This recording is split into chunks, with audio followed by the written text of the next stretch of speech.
अस्सलाम वालेकुम। कल भी फिट होंगे, बेहतरीन होंगे, अपनी लाइफ अच्छे से एंजॉय करोगे हम तीनों की तरह। आज एक और वीडियो और उसका टाइटल वीडियो है जी ट्रम्प पे जो हमला हुआ है उस पर आज रौनक भाई की वीडियो है जी। वीडियो देखते हैं, अभी रिव्यू बाद में देंगे। ओरिजिनल वीडियो का लिंक भी डिस्क्रिप्शन में होगा। मेरा नाम है राणा मोहम्मद, मेरे साथ हैं मोहम्मद समीर खोखर। वाली शक्लानी पार्स होगा इस लेट्स स्टार्ट।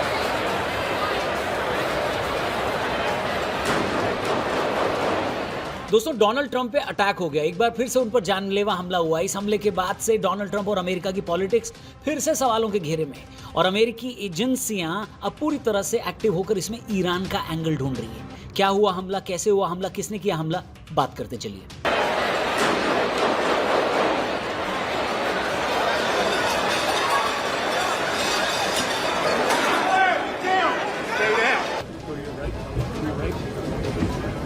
जी हाँ दोस्तों, 25 अप्रैल 2026 को वाशिंगटन डीसी में White House correspondents dinner organize हो रहा था। इवेंट वेन्यू पर अमेरिकी राजनीति के दिग्गज मौजूद थे। सीक्रेट सर्विस की 5 लेयर वाली सिक्योरिटी व्यवस्था भी तैनात थी। एडवांस्ड फेस रिकॉग्निशन और स्नाइपर यूनिट्स हर कोने पर नजर रखे हुए थे। इवेंट के दौरान अचानक गोलियों की आवाज सुनाई दी, जिससे अफरा तफरी मच गई। सीक्रेट सर्विस के एजेंट्स ने तुरंत ट्रंप को सुरक्षा घेरे में लिया और सिक्योर्ड एरिया में पहुंचाया। हमलावर की पहचान कोल टॉमस एलन के रूप में हुई है, जो कैलिफोर्निया का रहने वाला था। जुलाई 2024 की बटलर रैली वाली घटना से अलग, जहां हमलावर थॉमस क्रुक्स को मौके पर ही मार दिया गया, इस हालिया घटना में हमलावर को सीक्रेट सर्विस ने तेजी से कार्रवाई करते हुए जिंदा हिरासत में ले लिया है।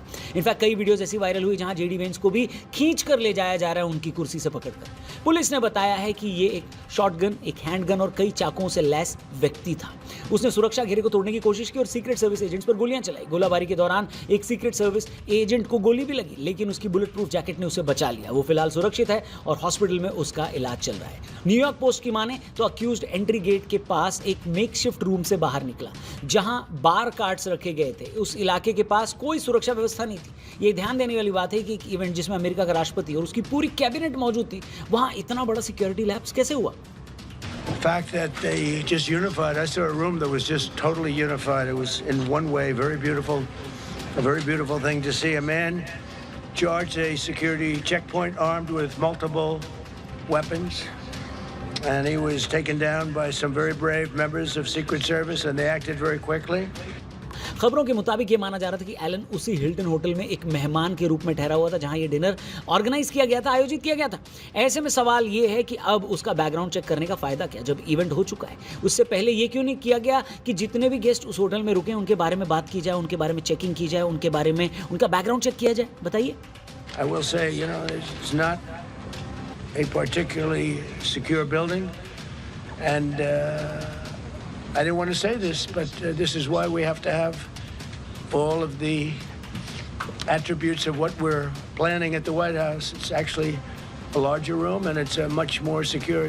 दोस्तों, एक्सपर्ट्स का कहना है कि इस हमले का टाइम बहुत सेंसिटिव है। अमेरिका में 2026 के मिड टर्म इलेक्शंस नजदीक हैं। ट्रंप पर अटैक अक्सर बड़े चुनावी दौरे के आसपास ही हुए, जैसे 2024 के जनरल इलेक्शन से ठीक पहले पेंसिल्वेनिया में उन पर गोली चली। वैसे अब मिड टर्म चुनाव के दौरान भी उन्हें निशाना बनाया गया। कई लोगों ने इसे ट्रंप की तरफ से ही एक स्टेज हमला बताया है। पहले आप जरा वीडियो देखिए। This speech tonight will be classic Donald J. Trump. It'll be funny, it'll be entertaining. There will be some shots fired tonight in the room. ये हैं कैरोलिन लेविट, जो व्हाइट हाउस प्रेस सेक्रेटरी फिलहाल हैं। 27-28 की उम्र में इस post को संभालने वाली वो अमेरिकी इतिहास की सबसे कम उम्र की प्रेस सेक्रेटरी हैं। फॉक्स न्यूज को दिए गए बाइट में हमले से कुछ ही देर पहले डिनर के रेड कारपेट पर मीडिया से बात करते हुए उन्होंने राष्ट्रपति के भाषण के बारे में जो बात कही, वो अब सोशल मीडिया पर बैड टाइमिंग की वजह से वायरल है, जिसके ऊपर एक कॉन्स्पिरेसी थ्योरी भी चल रही है। There will be some shots fired tonight in the room. Metaphorically राजनीति और भाषणबाजी में शॉट्स फायर्ड एक मुहावरा है, जिसका मतलब होता है तीखी बयानबाजी करना या विरोधियों पर जुबानी हमला करना। कैरोलिन ने यही बोला और मतलब भी यही था कि ट्रंप अपने भाषण में मीडिया और विरोधियों पर कड़े हमले कर सकते हैं। लेकिन मैडम के इस बयान के कुछ ही देर बाद बॉलरूम के पास सचमुच गोलीबारी यानी शूटिंग हो गई है। इसी के बारे में कहा जा रहा है कि ट्रंप ने कहीं जानबूझकर खुद पर ही अटैक तो नहीं करवाया, ताकि सिंपैथी वोट्स उन्हें मिल सके और जनता उनके बारे में थोड़ा भावुक हो सके। Couple of years that our republic has been attacked by a would-be assassin who sought to kill. Again, we had some great work done by law enforcement. Trump को वैसे भी पॉलिटिक्स का शोमैन बोला जाता है, जहां वो कहते कुछ है और करते कुछ और ही है। हर हमले, इस हमले के बाद से अमेरिकी राजनीति में सिंपैथी वेव पैदा कर दी है। पार्टी के अंदर ट्रंप की पकड़ और मजबूत हुई है। रिपब्लिकन नेता इस घटना को लोकतंत्र पर अटैक बताकर अपने समर्थकों को एकजुट कर रहे हैं। ऐसा कहा जा रहा था कि ट्रंप की नीतियों के चलते रिपब्लिकन्स में भी उनको लेकर एक असंतुष्टि थी कि क्या ये हमारा अगला प्रेसिडेंशियल कैंडिडेट हो सकता है। हालांकि ट्रंप के खिलाफ कुछ गुटों में नाराजगी है, लेकिन ऐसी वायलेंट इंसिडेंट्स अक्सर जनता के बीच विक्टिम कार्ड को मजबूत करती हैं, जिससे विपक्ष की रणनीति भी कमजोर पड़ सकती है।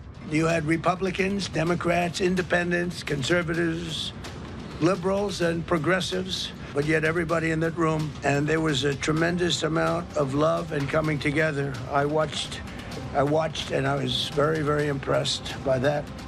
लोग कह रहे हैं ट्रंप पर जो बार बार हमला हो रहा है उसका कारण क्या है। देखिए, कई कारण हो सकते हैं इसके पीछे। अमेरिका इस समय वैचारिक रूप से दो हिस्सों में बंटा हुआ है। ट्रंप की नीतियां जैसे इमिग्रेशन और इकोनॉमी जितनी उनके समर्थकों को पसंद है, उतनी ही विरोधियों में गुस्सा पैदा करती है। राजनीतिक मंचों से होने वाली तीखी बयानबाजी ने समाज में नफरत का माहौल बनाया है, जो कि मानसिक रूप से अनस्टेबल अमेरिकन को एक ऐसा कदम उठाने के लिए उकसाती है। व्हाइट हाउस और सुरक्षा एजेंसियों के सामने अब बड़ी चुनौती है। सीक्रेट सर्विस को अपनी सुरक्षा खामियों को दोबारा समीक्षा उसकी करनी होगी, क्योंकि हाई प्रोफाइल इवेंट्स में हथियार पहुंच जाना एक बड़ी विफलता है। प्रशासन को देश में गृह युद्ध जैसे हालात या हिंसक विरोध प्रदर्शनों को रोकने के लिए शांति बनाए रखने की अपील करनी होगी। हमलावर के पीछे किसी बड़े संगठन या साजिश का पता लगाने के लिए एफबीआई और डिपार्टमेंट ऑफ जस्टिस को तेजी से काम भी करना होगा।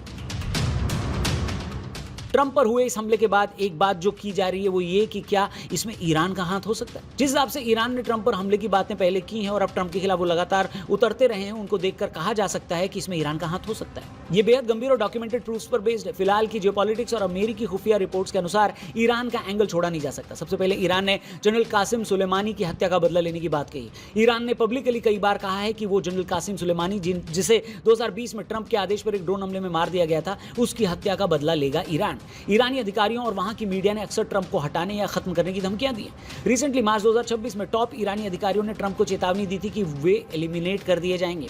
साथ ही 2024 और 26 की साजिशों का खुलासा हुआ है। डिपार्टमेंट ऑफ जस्टिस और एफबीआई ने कई ऐसी साजिशों का पर्दाफाश किया है जिनके तार सीधे ईरान से जुड़े। फरवरी 2026 में कोर्ट ने एक वीडियो पेश किया जिसमें पाकिस्तानी नागरिक आसिफ मर्चेंट, जिसके ईरान से कनेक्शन यानी संबंध होने का आरोप है, डोनाल्ड ट्रंप की हत्या की योजना बनाते हुए यह आदमी पकड़ा गया था।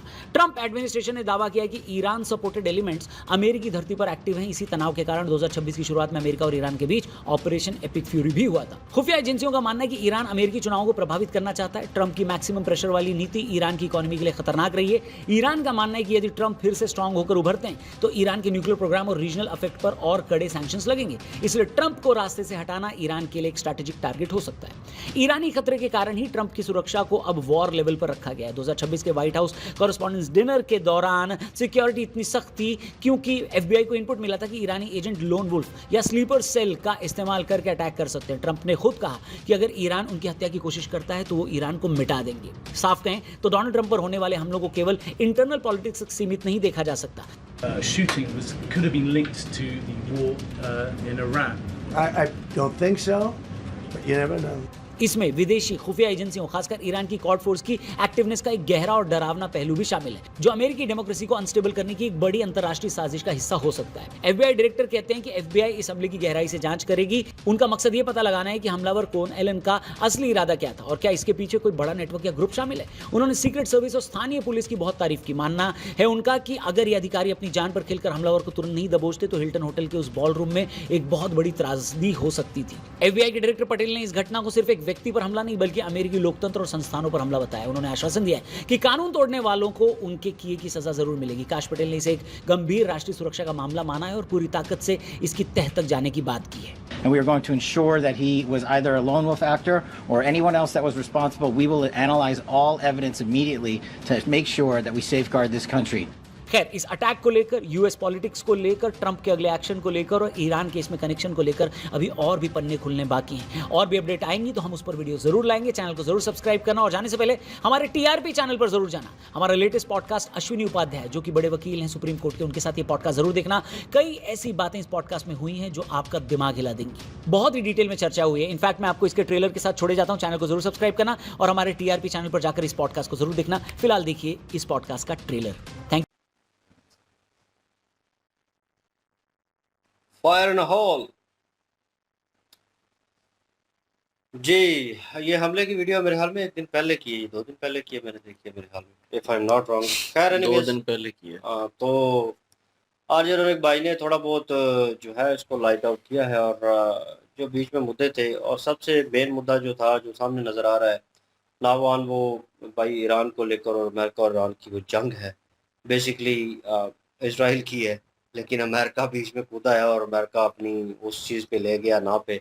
और अभी नावान ये सिचुएशन जो हुई है, ये बीच में ये भी देखने को मिलता है कि भाई अवाम ने उस वक्त भी सपोर्ट किया था जब उनके ऊपर जो है स्नाइपर के थ्रू जो है हमला किया गया और कान को गोली जो है वो छू कर गुजर गई। और वो जो है वो बड़ा इंसिडेंट था कि लोगों ने कहा कि अगर यार इसने करवाया तो इतनी सटीक तरीके से हमला कैसे, ये गोली से लग भी सकती थी, ये मार भी सकता था।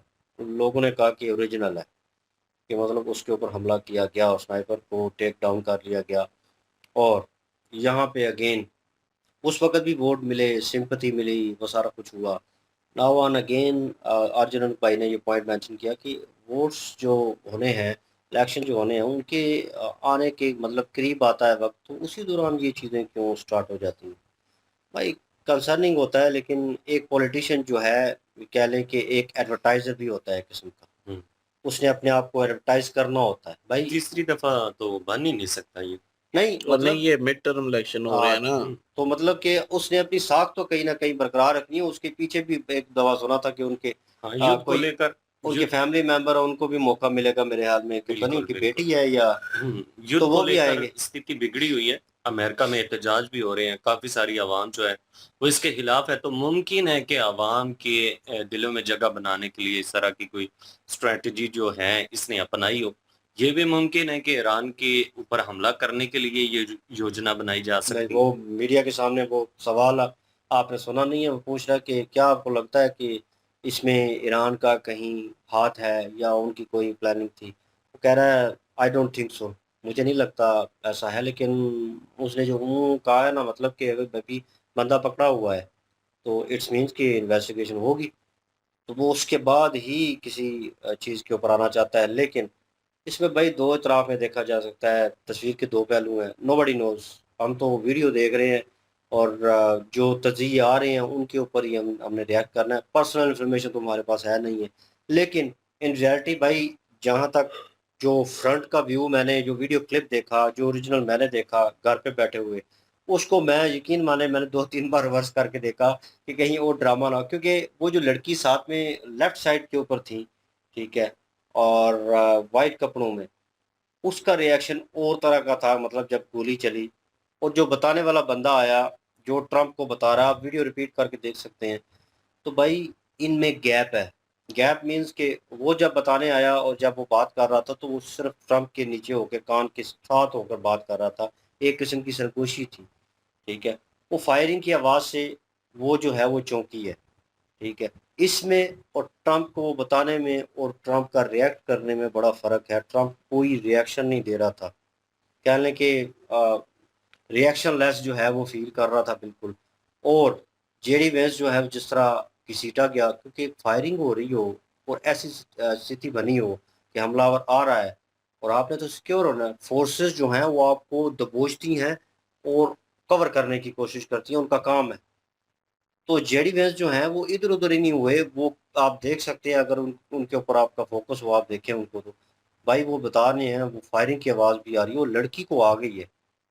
तो भाई आप जिस ओहदे के ऊपर आपको भी ध्यान करना चाहिए कि ये क्या सिचुएशन चल रही है। उन्होंने उनको भी ट्रंप को भी कवर करना था जब, तो वो ट्रंप को जिस तरह लेके गए हैं, जेडी वेंस जो है वो एट द एंड जो है वो गए हैं। और ये चीज़ें जो है ये नोटिस करने वाली थी, बीच में वो वीडियो के थ्रू भी बता रहे थे। आरजे रौनक भाई ने बीच में वो मेंशन नहीं जो है वो प्रॉपर किया कि भाई जेडी वेंस जो है वो पहले बैठे हुए थे जिस तरह वो बैठे हुए थे। गोली चली है, 2-3 फायर हुए हैं, ठीक है? उसके बाद भी उनका रिएक्शन जो है वो ज़ीरो था।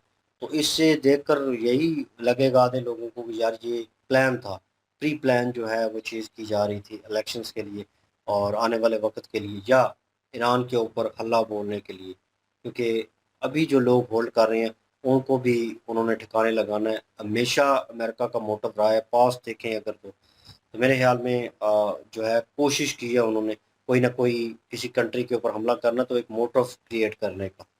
ओसामा को मारना था तो सारी सिचुएशन क्रिएट करनी थी, तो भाई वर्ल्ड ट्रेड सेंटर जो है उन पे जहाज़ जो है वो गिराए गए। तो ये एक सिचुएशन थी, ये अमेरिकन मीडिया ही बता रहा था बाद में, इतना बड़ा चैनल जो है वीडियो क्रिएट करके बता रहा था कि लोहे की बिल्डिंग जो है वो एकदम से कोलैप्स नहीं करती, ठीक है, उसको और तरह से वो गिरेगी, एक खंभा जो है जैसे एक टावर गिरता है एक साइड पे, वो वैसे गिरेगी, एकदम से सीधी कोलैप्स नहीं करती। तो प्लान पहले इम्प्लीमेंट था, वो सारी चीज़ प्लान हो चुकी थी और ये अमेरिका ने खुद किया। वो पास्ट में अगर करता रहा है तो भाई फ्यूचर में किसी भी हुकूमत को गिराने के लिए या किसी कंट्री को उस पर हमला करने के लिए वो सिचुएशन क्रिएट कर सकता है। अभी तो भाई लोगों को लगेगा कि ट्रंप के ऊपर अगेन हमला हुआ है और हम वर्ल्ड पावर हैं, अमेरिका सोया हुआ है क्या कि कोई भी आके हमला कर दे। तो भाई एक रीज़न तो ज़रूर बनेगा, एक पॉइंट बन सकता है कि वो ईरान के ऊपर जो है प्रॉपर वे में हमला कर सकता है।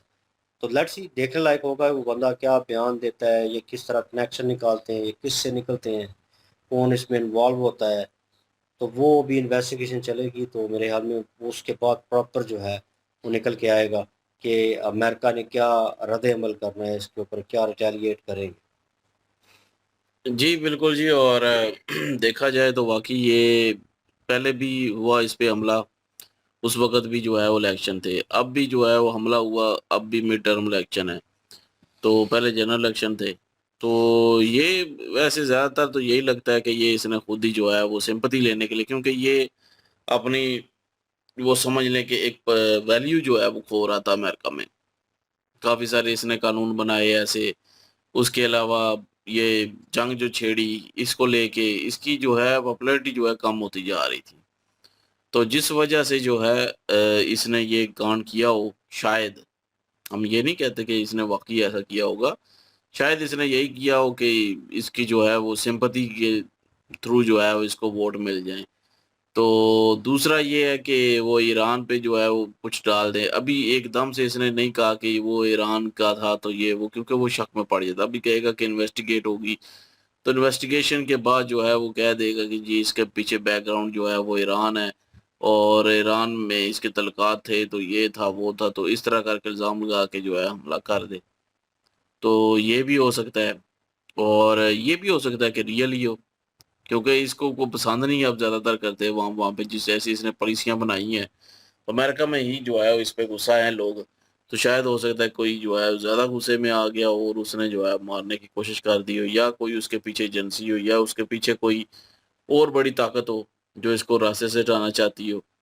जिस तरह इसने अपने दोस्तों को तक को जो है वो निराश किया है, और ट्रंप जो है, इसलिए इसके खिलाफ भी लोग हैं। अब ये भी सही भी हो सकता है कि उस पे सही का हमला हुआ हो, लेकिन ये कुछ कहा नहीं जा सकता अभी। तो ये वीडियो है तो 2 दिन पुरानी, लेकिन ये एक मुद्दा था।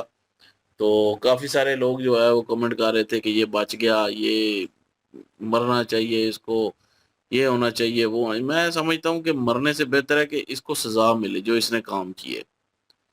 प्रॉपर जो है इसके गिनाए जाएँ कि इसके ये इसने ये जो है वो गलत काम किए, इसने ये काम किया। जिस तरह के अभी मैंने वो हेडलाइन वो देखी थी कि इंटरव्यू इसका कोई चल रहा था हम्म, किसी, मेरे ख्याल में, जर्नलिस्ट के साथ। तो एप्स्टीन फाइल की कोई बात हुई थी, तो उस वक़्त जो है वो ये भड़क गया। ये अभी रिसेंटली उसकी भी शायद कोई वीडियो आए सामने, अगर आई तो वो भी लेके आएँगे। तो वो वो भड़क गया काफी बैठा हुआ था जी मीडिया है। के। मीडिया के थ्रू जो है बातचीत अच्छा। होती है ना जो उसकी, हम्म। तो वही चीज़ हो रही थी, और उसमें मेरे ख्याल में वो गालियाँ देने लग गया या गुस्सा कर गया या कुछ इस तरह का हुआ था। वो तो कहता ना सवाल मेरा बुरा नाम लग नहीं गया है। होगा ना। तो सवाल बुरा लग गया ना, वही तो बात है। तो ये चीज़ें हैं कि ये इस पे हमला भी हो सकता है, किसी ने करवाया हो, लेकिन इसको जो इसने हरकतें की हैं, जो इसने मतलब पाप किए हैं, उसकी सज़ा मिलनी चाहिए, वो एक कानूनी तरीके से मिलनी चाहिए। इस तरह हत्या करके जो है वो इसको सज़ा, कुछ लोग सोचते होंगे कि ये रास्ते से हटा दें, इसको सज़ा मिलनी चाहिए, ये नहीं होना चाहिए। काफ़ी सारे कमेंट मैंने देखे कई जगह पे जो कह रहे थे कि इसको मरना चाहिए। इंडियन मीडिया के भी, मतलब नीचे वीडियो में देखा था, इंडियन भी जो है वो काफ़ी सारे यही कह रहे थे कि मरना चाहिए इसको, ये है ही ऐसा-वैसा। उसके बाद पाकिस्तानी भी यही कह रहे थे काफ़ी सारे। तो मैं समझता हूँ कि इसको सज़ा मिलनी चाहिए, एक-एक इसका गुनाह जो है सामने आना चाहिए। जो भी इसने किया, एप्स्टीन फाइल हो, ईरान में जंग जो है बनाने के लिए वो जो 160 बच्चियाँ जो हैं वहाँ पे शहीद की, उनको जो है वो उसकी सज़ा। तो ये चीज़ें जो हैं प्रॉपर इसके सामने आके इसको सज़ा होनी चाहिए, तब मज़ा है उस चीज़ में। तो गुस्सा तो ज़ाहिर है लोगों को है, अमेरिका में भी लोगों को गुस्सा है, तो हो सकता है किसी अमेरिकन जो है वो इसी तरह गुस्से में निकालने के लिए ये सारा कुछ किया हो। हो सकता है, मुमकिन है, लेकिन इसके पीछे ज़्यादा जो लग रही है ना योजना, वो यही लग रही है कि ईरान के ऊपर हमला करने के लिए कोई ना कोई रीज़न जो है, वो बनाया जा रहा है। प्लानिंग जो है वो इस तरह से की गई है कि बाद में जब इन्वेस्टिगेट होगी, तो उसके बाद ये मुमकिन है कि ये कहा जा सके कि ये जो बंदा पकड़ा गया है, इसकी तारें जो हैं कहीं न कहीं ईरानी सरकार के साथ, ईरानी खुफिया एजेंसी के साथ जुड़ी हुई हैं। क्योंकि ईरान जो है, उनके स्टेटमेंट भी कोट किए जा रहे हैं, साथ-साथ आरजे रौनक भाई ने भी बताया कि ईरान की जो लीडरशिप है, उनकी तरफ से काफ़ी धमकियाँ आई हैं कि उनके जो टॉप लीडर थे, जो टॉप कमांडर थे, उनकी जो हत्या हुई है, उनका बदला लेने की बातें वो कर रही हैं कि ट्रम्प जो है उससे बदला वो लेंगे। तो मुमकिन है कि पीछे हाथ हो सकता है, और ये भी मुमकिन है कि ईरान का पीछे हाथ ना हो। ईरान के ऊपर हमला करने के लिए ये सारी जो है वो एक योजना बनाई जा रही हो, क्योंकि ईरान के साथ मुज़ाकरात जो हैं वो तो हो नहीं पा रहे।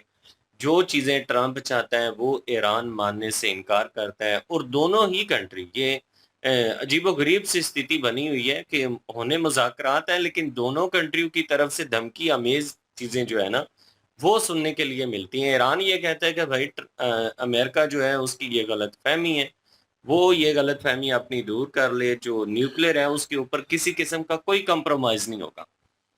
तो मुज़ाकरात के लिए हम एग्री हैं। दूसरी तरफ से ट्रम्प का ये स्टेटमेंट आ जाता है जी, वो कहता है मुज़ाकरात ईरान के साथ चल रही हैं। अभी जिन लोगों के साथ बातचीत हो रही है, वो लोग अच्छी हैं।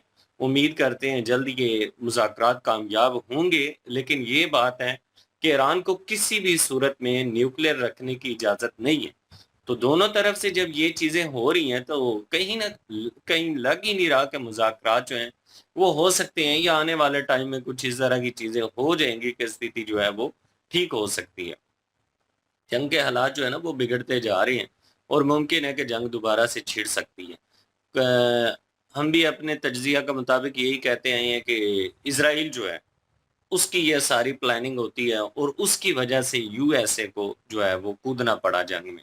लेकिन अगर डीपली इन चीज़ों को मद्देनज़र रखा जाए, तो यूएसए जो है ट्रम्प की जिस तरह से एक सोच है, जो नेचर है उसकी, वो खुद भी दुनिया को दबाना चाहता है। वो नहीं चाहता कि आने वाले टाइम में कोई भी कंट्री जो है वो उसके सामने खड़ा हो। तो मेरे ख़्याल में अगर इज़राइल का ये मुद्दा नहीं भी होता ना, तब भी यूएसए ने किसी न किसी बहाने से जो है ना वो ईरान के साथ युद्ध छेड़ना ही छेड़ना था, क्योंकि अमेरिका नहीं चाहता कि आने वाले टाइम में जब वो कह लें कि कोई भी ऐसा कंट्री जो ईरानी सोच जिस तरह की है, आप लोगों को पता ही है, वो डरते नहीं हैं। तो इस तरह का कोई कंट्री जो है वो न्यूक्लियर बनाने में कामयाब होता है, और यूएसए उसकी रेंज में आता है, तो वो असर-ओ-सूख, वो टैका जो यूएसए का बना हुआ है वो तो नहीं रहेगा। तो इन चीज़ों को बरकरार रखने के लिए, अपनी ताकत को बरकरार रखने के लिए वो नहीं चाहता कि ईरान जो है उसके पास न्यूक्लियर हो, क्योंकि एक दफ़ा ये जो है वो काफ़ी ज़्यादा हाई पकड़ा हुआ था मुद्दा। यूएसए के लोग भी यही कहते थे जी कि ये हमारा युद्ध था ही नहीं, ये तो इज़राइल का युद्ध था। लेकिन अगर देखा जाए तो इज़राइल का तो है, लेकिन कहीं न कहीं इसमें ब्रिटेन और यूएसए जो है ना, वो भी यही चाहते हैं। उनका भी यही प्लान था। असल में इज़राइल यूएसए को लालच दी गई है ना इसराइल की तरफ से कि तुम ये ख़त्म करवाओ और इसकी रजीम चेंज कराओ, अपना पिट्ठू बिठाओ, तेल बहुत है उधर। हाँ, उसको तेल नज़र आ रहा था हाँ, ये चीज़ें भी ईरान मुमकिन में, है। क्योंकि ये वेनेज़ुएला पे उसने जो हमला किया, उसके पीएम को अपनी हुकूमत लेके आ गया ऊपर, तो अब वहाँ से तेल खुद ले रहा है। अब उसको यही लालच इज़राइल की तरफ से दी गई होगी कि आप जो है वो हमला करें, एक तो ये न्यूक्लियर का ख़त्म करवाएँ तो हमें ख़तरा ख़त्म हो जाएगा, क्योंकि अमेरिका को उसके न्यूक्लियर से कोई ख़तरा नहीं है। ईरान के न्यूक्लियर से अमेरिका दूर है उससे, उसकी रेंज से। बात है कि इज़राइल को ख़तरा है, वो ख़त्म करवाना चाहता है। अब अमेरिका को ज़ाहिर है उसको राज़ी इसी बहाने किया होगा कि वहाँ पे तेल बहुत है, तो वहाँ पे जो है मिडल ईस्ट के पास जो है वही एक मुल्क है, अगर उस पे अपनी हुकूमत आ जाएगी तो पूरे जो है वो मिडल ईस्ट, एशिया, वहाँ पे जो है अपना असर रसूख होगा।